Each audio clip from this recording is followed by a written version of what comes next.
Faut que ça président la biso. Côté bazo même ba kuluna wana fa pa ba lakisaka bango. Faut ba yeba ke baninga na biso ba kufa to bazakala ba moyi. Le bazo mona ke ngala ke na yokola musala, ye ba mona ke na kata mutu fonga mele kuna la ke na ke yokola musala. Malamu ba lakisaka bango te ba yeba na ke ba kufa to bazakala ba moyi. Bo bango ba tikali ba sa sukuluna te. To na trois conditions to yo vivre lango. Mai to côté la biso na ndaku. Courant ezate. Bakuluna, si quand on a kuluna, to mai ko tellement na ndaku, to landa courant. Donc to vivre na pasi. Si na ngeza bala ki saka bakuluna o bakanga te. Bako baninga ba ba ke bakufa to bazakala bomoi. Peut-être na wo bongo. Kuluna ko sila. Awa tozana. Mesdames et messieurs, ce n'est que le début.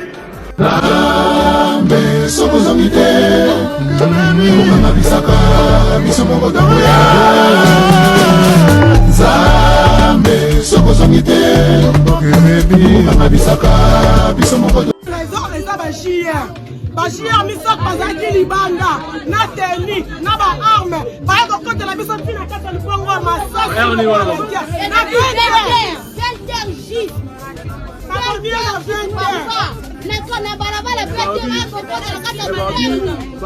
Babi moi ça me belle la bague dans la toile du bazar.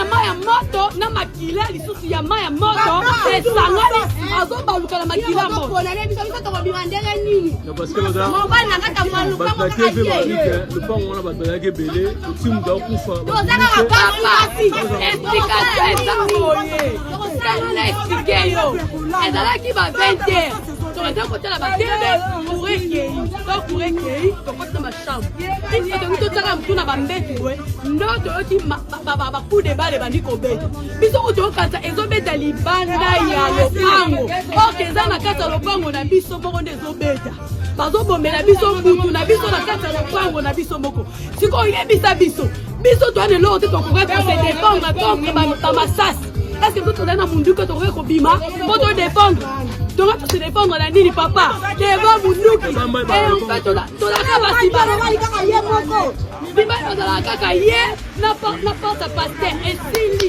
badala gami sa to pamba tu vas papa la si basi la police comme yango la police yango wana bando ba coup de balle wana baku de balle mando yo kangote bobo kinga na TikTok na zongi disu baku de balle wana ngapo bande ko yo kate bande yo ka sucette bande yo ka baku de balle wana loka bango banga ba criminel c'est pourquoi balinga ba bomela biso pena mutu na biso et pourtant c'est biso zola ki libanda banga ba assassiner biso nyo biso senga ka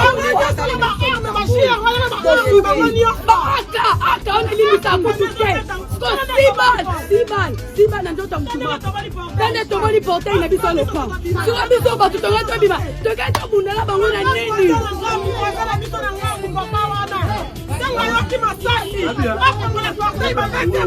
Papa, to voisin na biso na yoki bongo. Parere kaka abima atala. Pas coup de balle. Et tobali. Nous n'accepterons jamais victoire Nabiso au prix des sacrifices. Cette fois-ci, si quelqu'un ose s'amuser de cette manière, tous les combattants de l'UDPS ces jours-là vont porter les armes pour est-ce que ça na sens l'état za wapi aussi longtemps que commune eza pembeni yao baye criminel ya okote pomele mutu ko soit fort et l'état tale la biso likambo alors que la biso solution boyete basi bati ba veuve ba komi ebele ba mama veuve ba komi ebele makasi ko na criminel ebo makabatu ba boy l'état tale la biso likambo mamushe yo kiti na TV kuna leo ni kisu mujambi ina maya moto na makila lisusu ya maya moto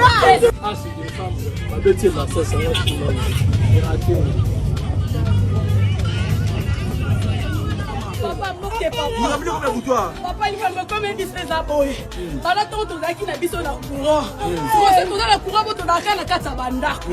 Nde to va na kata bandako arrivé 20h pour essayer ni ekei. Donc pour ekei et puis amaka to kota ba chambre to sa ni to la. To kangi ba porte. Ngoma boto kama kelele. Donc on va voir ma biloko na batol. Boum boum. Et comme ça qu'on dérange tout au milieu tout na tobi. Ah ba kulu na no ba zo ba mela biso ba mabanga na batol bon ils ont dérangé batou. Ba moto yoka voisin na biso akufe di mobile. Azoganga boya ba bomelinga mobile. Boya ba bomelinga mobile akufi. Na fa to komi ko banga. To komi ko banga to ko bimandenge nini. Madame Bomier. Madame Massas. La criminelle va bomber. Moi, ça va dire qu'on va bomber les mobali. Ce que tu veux comprendre, que nous, et là qui m'assassine, là qui commettent. Pendant qui commettent, il y a un autre. Donc, si on va vivre ça, qui n'a pas les besoins qui s'acquittent en bon, on a changé. La papa. On vit ça qui n'a pas laisse-moi te sentir que non, qui m'écoute, tu dois confondre ma porte. Papa, t'as ton famille, ma porte de Koutala, dit awa, Makila no Munoko. Ah, non, c'est ma police et ma face. Papa, intervention, ma fille, on va dans l'hôpital. Donc, l'hôpital. On va dans l'hôpital, mon monde, mon bébé.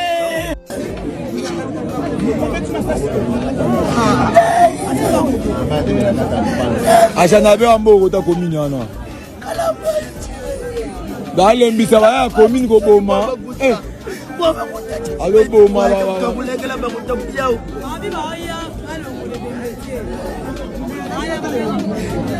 Problème c'est zaboy. Moi si wana mwana muke atikali na zemi. Ba jiye ande babomi e ba soda na ye. Ne babomi mwambana ba. Ba ya ko solution ya mwana mwaso. Ba la ye solution ado fele.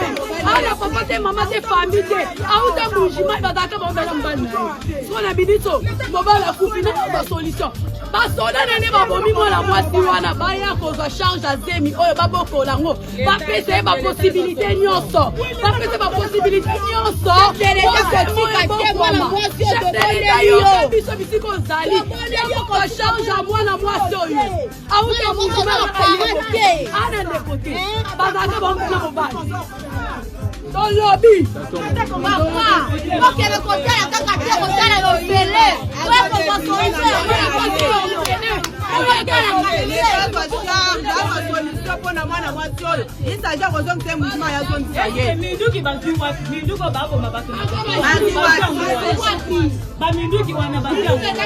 Victoire na biso au prix des sacrifices.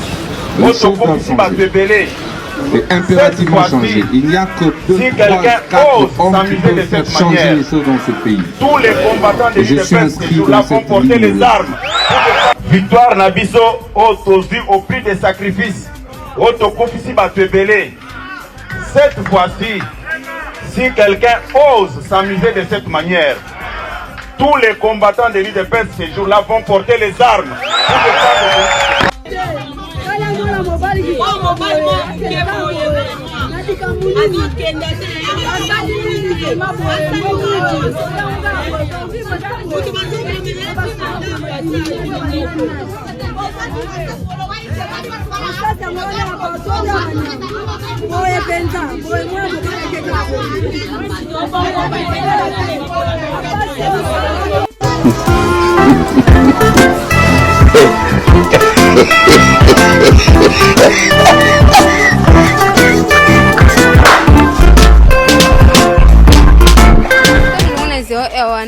na ye ana la police tangu na ye awana nde nazoki la police toke kuna toke kuta bango ba bimana mwasi na ye ba passer rapport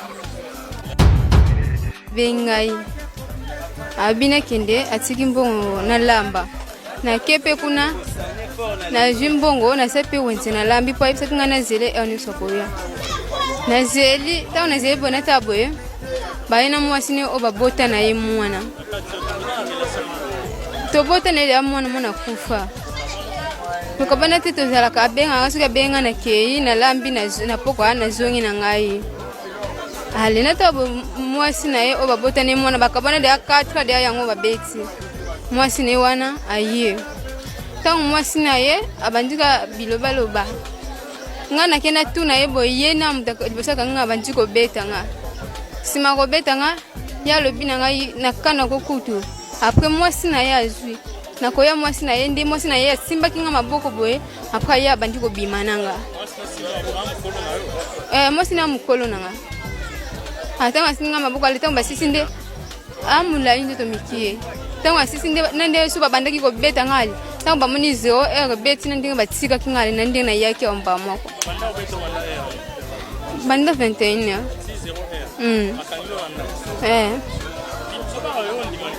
kasi bakangela kinga na kachenda ko babanji ko beta nga bami baleti ya junje ta fufu ya bando bitanga nje ta fufu mwasi nende mutaba no bitanga na makofi nande ngesusu aswa kinga yi aswa kinga tano lungona 0 wana na ye ana la polisi tangu na ye awana nde nazoki la polisi toke kuna toke kuta bango ba bimana mwasi na ye ba passer rapport alina ndenge la polisi zwaki ali tebo tokenda kuta bango ba mi ba mitaka ba passer ba rapport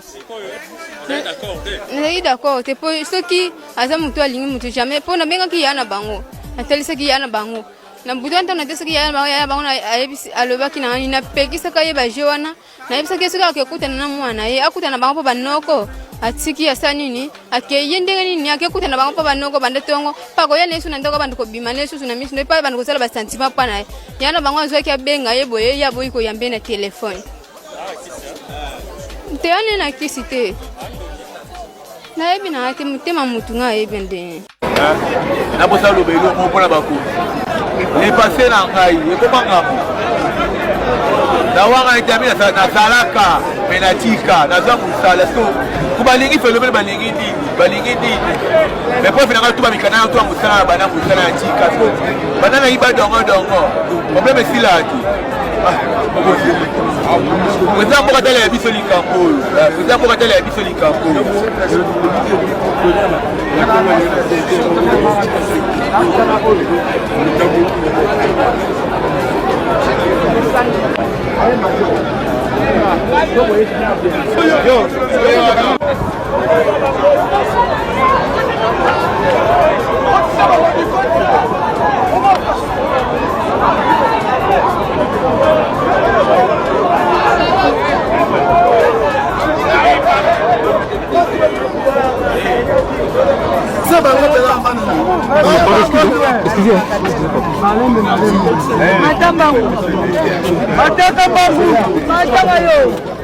Biso moto fumo de toi, petit pote fumo.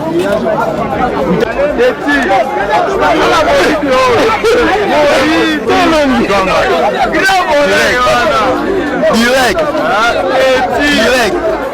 But aussi ça va kuluna tina suka. Bakona musalo bona bakuluna. Ah eza blague. Ayoko la mama be. La poule ya mabe. Ça va maman, on a téléphone à Kati moto maboko. Et la poule va vous donner c'est moi. Moi c'est Adani. Non, Abotade.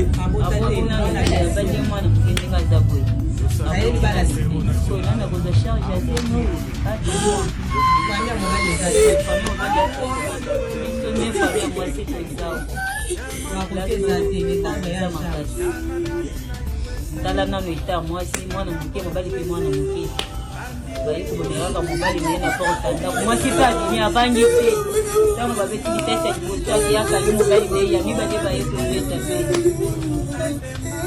ile kali mwaso na bilangani ko le mtu la meza di banda alors ça lui on a la opéré on a pété massage mais chose grave d'abord on a pété massage après l'opération mais chose grave à qui na ici là la gati on continue Jérémy alliance transparent un grand criminel qualifié de longue date. Oh, chaque fois qu'il y a une narration, complet, il y a un massage d'ailleurs. Les gens lisent ça, il y a un peu de académie, avec les réfugiés dans l'hôpital. De tout cas, il y a des choses graves, il y a des choses graves. Macabwa, et ça l'a mis en 2022. La fin 2022, pour tout le monde 2022. Oui, la carrière est la commune. Mon Afoula, la poète, ça me tendait. Ako moko impulse moko akuti bo makamba moko sur place pot ba ke kuna papa na suka ibela kumisa kibango wana baza wa psycho basa suka mabe er nyonso ka bodende ko bana basi to ba viole bana bo est normal be bisa venir bana baninga eza normalité pona mitu mamoko ko bo makamba la moko maso na mwana kuna na ngola bo makamba moko basi bo kina mai simi pete ko na famille na bango aza kununa na yebie boto no machete na yebie Patrick komo na Patrick ako ko batalo ba debanga ngai tu n'as pas dit non plus que non la tu n'as plus que ngai moko ils décennie na uta prison ma mususu dossier mususu ye mtakanganga ta mtakanganga bakoselanga viol ya mwa mwasi oyo charge petit na nasali yo nini ocharge nga bapamba apesi merci na la police na biso ya mosala oyo baosalela biso lelo tolalaki na église na kati ya lipango na ngai église ezali alors toza na retraite à 1 mois tozalaki wana libanda ba 2 heures bana mibale bakoteli biso oyo namona ye bakoteli bazalaki 8 heures basimbi 2 machettes na maboko na bango mosusu wana batikalaki libanda alors to bakoti bani komélancer biso topesa mbongo bite biso oza na retraite toza na mbongo te babebisa mbongo bimbongo eza te totemi ape babisinga tuto banagangi jésus kama munoko na jésus na wana kama munoko ayelala na vandi boye baluki mbongo eza te lokola ndako na ngai ezaka antivole ezalaka moto ya mwana na ngai oyo elalaka wana babandi siko komélancer mpo babuka antivole wana bazwa moto en tout cas soki mpenza temps babuki quand même bazwi moto babimisi bazwi na 4 téléphone baye nango téléphone moko atouche na 3 android babimi nango tokesa bapolisier baza pembeni na so akeye toza na problème boye na boye toye kosonga to toye kosonga na tuka tobondelaki kaka nzambe toyebi lokola bango baviole territoire bakoti l'église bazwi na bluetooth église oyo tosalelaka na micro na moto na banini batelefone bakei nango tobaki nzambe yokanga bango nzambe yolanda bango kanga bango mpo biso tosuki awa nde toyina la polisi soki koporte plainte kota quartier kuna abengi soki bakangi bango awa toye tomoni moto na biso mpe ezali na bluetooth na biso mpe yango wana babiloko na biso bazwaki batelefone eza na maboko na na regrete bazwa bana quartier bazwa mpe baviole bana bakoti na ndako na ngai bazwiki ya telefone moko ya mwana nga mpo alalaki wana babi shebadeba akalanga tour liboso abotolanga mbongo deuxième fois soka uti okalenga balaka mama nanga mibale bakati nga saki nange nala na $30 na bilo matoi ya mama ya biso ya yebisi baninga no ye botika yakende nekama na yende ye totika nekama na ande atikalanga nde batikala koviole tour liboso azalaka ye moko mais tour ya mibale balaki 4